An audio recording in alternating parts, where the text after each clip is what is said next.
Vamos falar da reforma na Inglaterra. Por que é importante a gente falar da reforma na Inglaterra? Porque vocês vão ver que a reforma na Inglaterra ela é um pouco esquisita. Ela é meio estranha. Ela já começa estranha. O Dr. J.I. Packer, ele disse que, em uma das suas palestras, que o surgimento da igreja anglicana se deve a uma série de acidentes. Então ela é bem diferente. O surgimento dela é uma coisa completamente diferente do resto da reforma. Há um elemento político muito forte.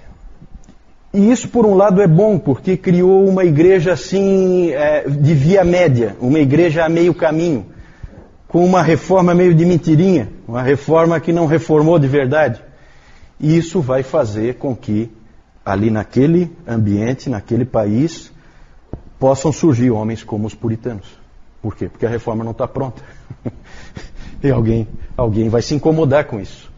Então é bom que, por um lado é bom que a coisa tenha sido assim, a meio caminho, para que depois viesse uma outra geração e completasse a caminhada. Tudo começa, e é uma coisa muito esquisita, quando você fala em Inglaterra, você fala de reis e rainhas, né? E não foi diferente na questão da reforma na Inglaterra. Tudo gira em torno de reis e rainhas, a gente não tem como escapar de falar de reis e rainhas. Tanto que a própria igreja anglicana, o surgimento dela se deve a um divórcio. A um divórcio do rei Henrique VIII. Esse rei Henrique VIII, bem conhecido, ele teve 6 esposas. A primeira morreu, a segunda foi decapitada, a terceira ele se divorciou. A quarta morreu, a quinta foi decapitada também, e a sexta foi a única que sobreviveu. Né? Então, parece ser realmente um bom partido esse Henrique VIII. Né? 2 ele mandou decapitar, então é interessante, um sujeito bastante estranho. E tudo gira em torno do fato de uma das esposas dele, a Catarina de Aragão, espanhola, não ter dado a ele um herdeiro homem. Havia uma preocupação muito grande em ter um herdeiro homem, porque ele tinha acabado de vir de uma série de revoluções, houve a Guerra dos 100 Anos, depois houve a War of Roses, como eles falam, que é uma revolução, uma guerra civil, e então ele se preocupava muito em ter um filho homem para ser o seu sucessor.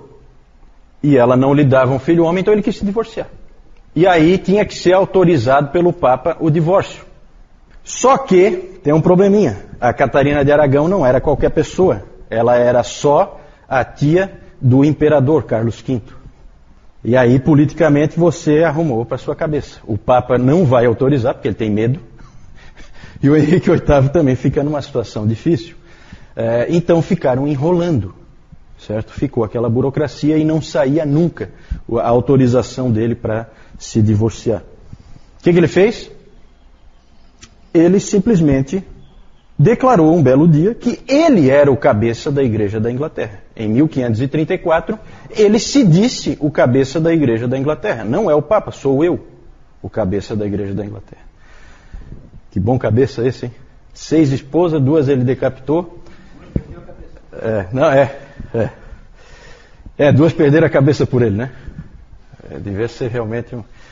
Mas ele então simplesmente fez isso. Politicamente declarou que ele passava a ser o cabeça da igreja. E aí, Henrique VIII autorizou Henrique VIII a se divorciar. Certo? Perceberam a jogada? Que maravilha, né? Alguém já disse que esse cara aí, Henrique VIII, alguém disse sobre ele. Ele era o rei, o único rei e nada mais que o rei. E em relação à Igreja da Inglaterra, ele era o Papa, o único Papa e algo mais do que o Papa. Então esse sujeito aí, na verdade, governava com mão de ferro, não só o reino, mas a própria Igreja. Sim. Ele é um dos Tudors, o Henrique VIII é um dos Tudors. É a dinastia Tudor. Aí vocês já perceberam, pelo quadro assim que vocês puderam ver do Henrique VIII, vocês já perceberam que quem não concordava com ele morria, né? Então o Thomas More, que tinha sido o chanceler dele na época em que ele ainda era católico, o Thomas More permaneceu muito fiel ao catolicismo. E aí, evidentemente, foi morto pelo Henrique VIII, claro.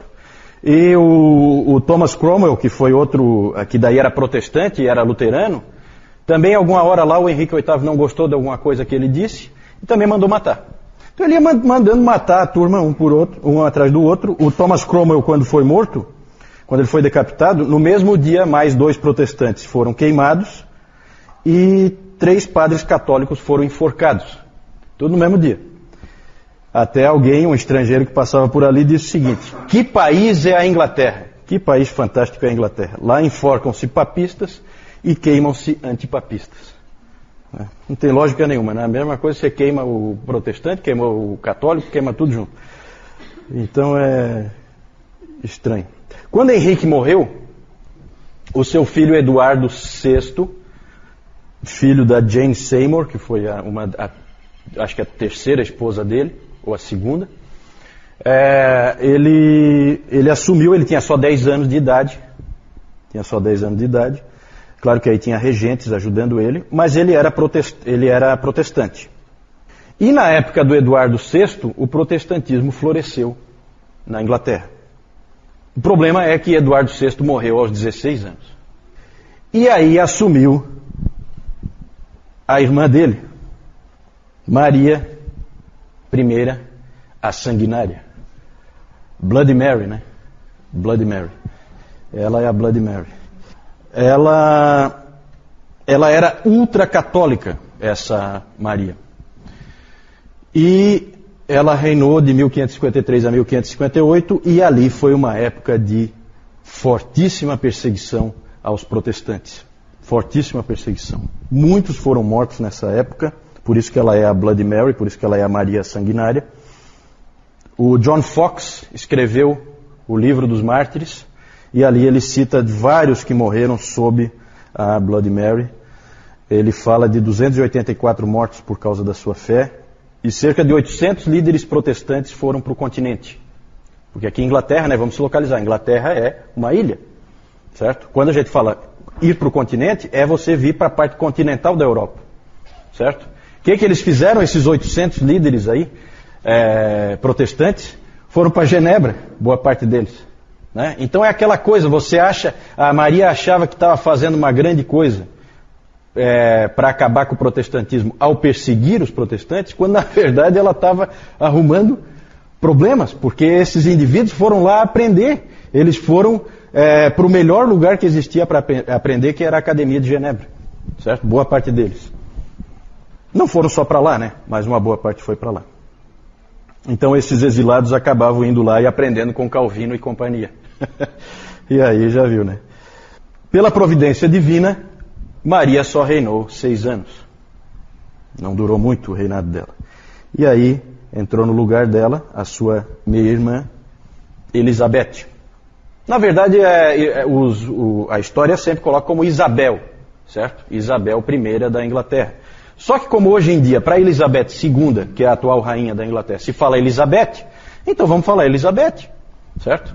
Elizabeth I, que é o nome como os ingleses pronunciam, né? Para nós é Isabel, em português é Isabel. Mas essa Elizabeth teve um reinado dos mais longos. Ela reinou, se não me engano, uns 45 anos mais ou menos. Aí dá para mais ou menos calcular. Eu acho que é 45 anos, né? Dá isso? Isso, é. Ela era protestante, e aí um monte de gente pôde de novo voltar para a Inglaterra, aqueles que tinham fugido, mas não apoiava os puritanos. Ela é aquela protestante meio caminho. Isso tudo é importante mais para frente. Na verdade, por aí vocês vão vendo o tom do anglicanismo. O anglicanismo, vocês viram mais ou menos como é que ele é construído. Em cima da figura de reis e rainhas com interesses políticos, né? Então ele é meio pobre assim em termos de consciência. Não há muita consciência. Ele é uma via média, né, entre o catolicismo e o protestantismo.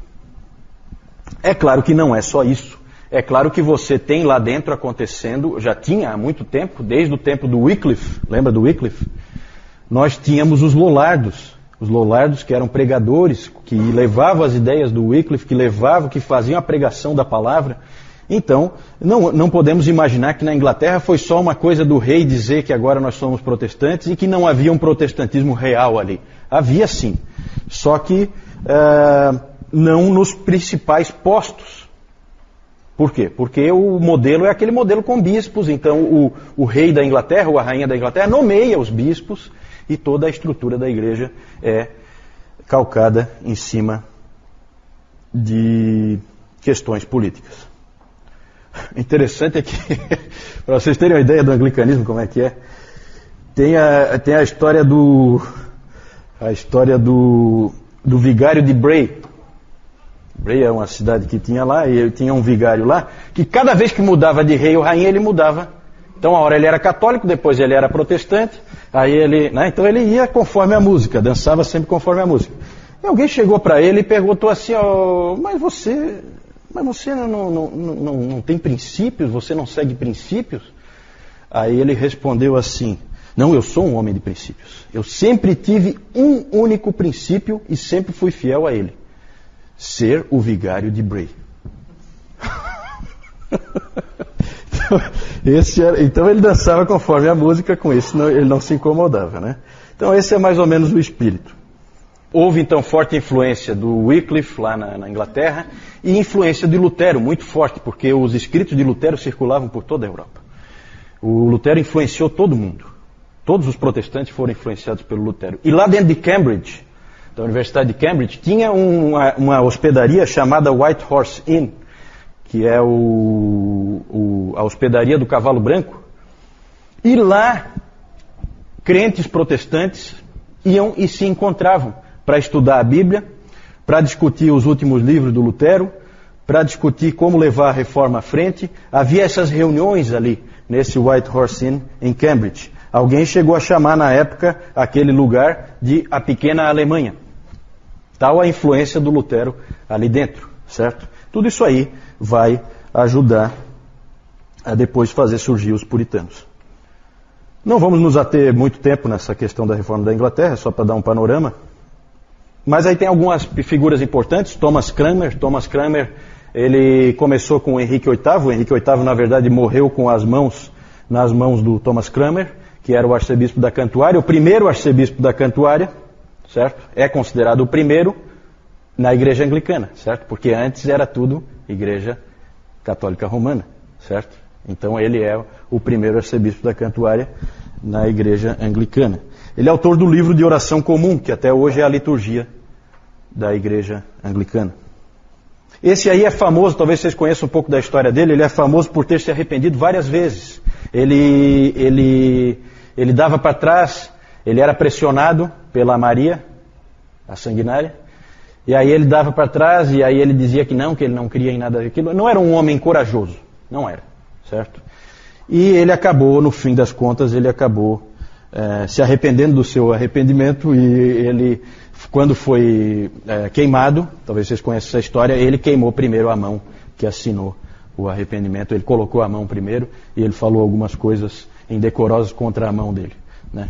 Porque aquela mão tinha sido fraca e tinha assinado, né, um documento em que ele renunciava ao Evangelho. Na verdade, e vinha para o catolicismo, né? No fim das contas, ele foi morto de qualquer maneira pela Maria Sanguinária. Outro que também foi morto foi esse segundo aí, Hugh Latimer. Ele foi morto junto com o Nicholas Ridley, também é uma história famosa. Os dois foram amarrados juntos e queimados. O Latimer era um grande pregador, fortíssimo pregador do Evangelho, e foi morto junto com esse Nicholas Ridley.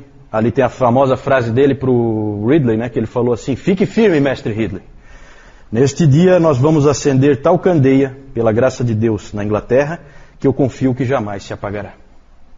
Isso lá na fogueira, ele falou pro Ridley. Né? Um pouquinho de humor aí, né? Vamos acender uma candeia, na verdade estão pegando fogo. Né? E por último, esse também é um sujeito muito importante, talvez vocês já tenham visto o nome dele, porque sempre que se fala em Bíblias, se fala em William Tyndale. Ele fez a tradução da Bíblia. Ah, mas o John Wycliffe já tinha feito. Sim, o Wycliffe tinha feito, mas ele tinha traduzido da Vulgata. Essa tradução do Tyndale é uma tradução direto dos originais, direto dos manuscritos, direto do grego, certo? Ele começou traduzindo Claro que aqui já há influência do quê? Dos humanistas, influência do Erasmo, né? Então essa é a época em que começam as traduções vindo do original, certo? O Tyndale então fez a tradução dele, fez o trabalho todo no continente, tá? Não na Inglaterra, porque ele foi perseguido pelo Thomas More, que era chanceler católico do Henrique VIII, quando Henrique VIII não era protestante ainda. Ele completou o Novo Testamento em 1526 e já tinha traduzido metade do Velho Testamento quando morreu, então, em 1536. Depois o Miles Coverdale terminou a tradução. É só citar esses nomes aí, porque podem aparecer, de repente estão lendo alguma coisa, aparecem os nomes aí, então só para lembrar que alguma vez vocês já ouviram os nomes dessas pessoas aí. Então aí, nós temos aí os reis e rainhas, né? O Henrique VIII ali, o Eduardo VI, evidentemente, morreu com 16 anos, então só tem a pintura dele ainda menino. A Maria I, então, a Maria Sanguinária, e a Elizabeth I. Essa Elizabeth I sempre aparece em um monte de filmes aí de Hollywood, né? Vários filmes ela já apareceu, toda hora vem um outro filme com a Elizabeth I. Foi uma rainha muito importante na história da Inglaterra. 45 anos de reinado não é pouca coisa. E ainda mais no meio daquela turbulência toda. Thomas Cranmer, Hugh Latimer e, aqui está errado, esse aqui é o Tyndale. Esse aqui mais à minha esquerda.